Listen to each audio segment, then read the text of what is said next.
Hare Krishna. So we'll see more pastimes of Srila Prabhupada. But before that, first pranam mantra of Srila Prabhupada. Namo Om Vishnu Padaya Krishna Prashraya Bhutale Srimate Bhakti Vedanta Swamin Iti Namine Namaste Saraswati Deve Gauravani Pracharine Nidvisesha Shunyavadi Pashyata Deshatarine. So it is said that Srila Prabhupada in 1922, the first time he met his spiritual master, Srila Bhakti Siddhanta Saraswati Thakur. As a child, he has seen several sadhus, but he was not inspired by them.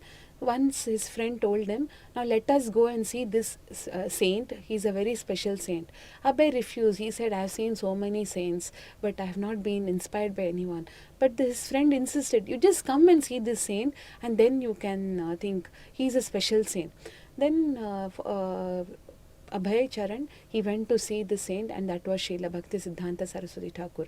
The moment he saw him, he was very impressed by Srila Bhakti Siddhanta Saraswati Thakur. And Srila Bhakti Siddhanta Saraswati Thakur, the moment he saw Abhay Charan, he immediately said that why don't you go to the Western countries and preach about Sri Chaitanya Mahaprabhu's mission in the Western countries.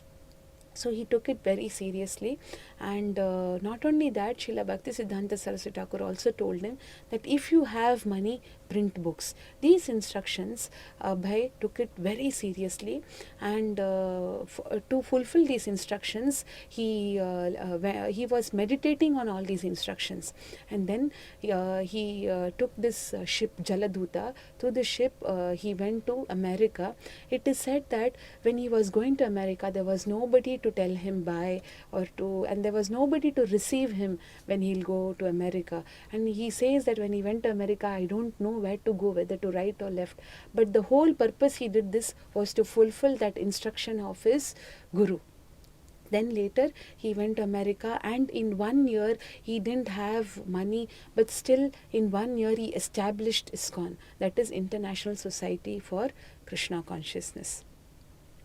And then in 1944, in 1922, he met Srila Bhakti Siddhanta Saraswati Thakur.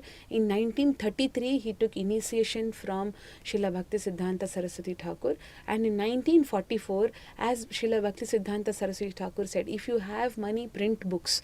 So he was working on that constantly. So he started writing a commentary on Bhagavad Gita, which was based on the commentaries of all the different acharyas, like Sripad Ramanujacharya, Sripad Madhvacharya, and Baladeva Vidyabhushan, Vishwanath Chakravarti Thakur. So he used to take their commentaries and then write commentaries on on Bhagavad Gita. And in 1944, he came up with this beautiful magazine, Back to Godhead. And for this, he struggled day and night. And it is said that he would go from Mathura, from Vrindavan to, he was staying at Radha Damodar temple at that time. From Vrindavan to Mathura, he would go in the carriages, and from there, from Mathura, he would go to Delhi. He would take the third class compartment in the train, and then in Delhi, it is said that he would walk, and after he would collect donations from different people, and then printed the Back to Godhead magazine, and he would personally walk. He would go to different houses and tell them about this Back to Godhead magazine. And it is said that sometimes, due to the extreme weather, it is so hot in Delhi that he was affected by heat stroke, so he felt unconscious. But again, after some time, he'll get up. The first thing he will do is he'll take one magazine and he'll go to someone's house and he'll say, please take this Back to Godhead magazine. So this is how vigorously Srila Prabhupada was working to fulfill the instruction his Guru Maharaj gave. Not only that, then he worked on this 18,000 verses, that is Srimad Bhagavatam. He would sleep only for 2 to 3 hours in the whole day, and a whole night he will go on writing books based on the commentaries of different acharyas. And he is the only acharya, he is the only author, he would give credit to Lord Krishna. he would say that I am just a pen in the hand of Lord Krishna. Although he wrote all the books, but he would give the credit to Lord Krishna. He would say that I am just a pen in the hand of Lord Krishna, and he himself would read those books. It is said that every night he has instructed all of his disciples that they should read Krishna book, but he himself every night he will see to it that his disciples would read at least one chapter from Krishna book. And it is said that once his personal servant Shrutakirti Prabhuji, he was about to read from Krishna book. He was just searching for some pastimes. So Srila Prabhupada asks, what are you searching for? Why don't you start reading?